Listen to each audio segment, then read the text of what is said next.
अगर यही बात है जो आपने फरमाई है तो बरेलवियों को तो मुशरिक कहा जाता है, तो आपने फिर उनको कैसे खराज तासीम पेश किया है? देखें, कोई चीज़ ऐसी होती है जिसको बढ़ा चढ़ा कर पेश करना फ़िरका परस्तों का काम है।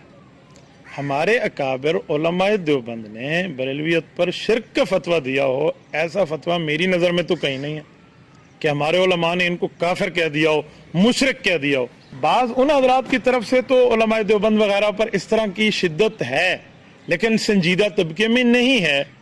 तो ये रविश उन वाली हमारे तबके में कब से आ गई कि हम मुशरिक के और कुफर के और शिर्क के फतवों की मशीन चला के बैठे हैं?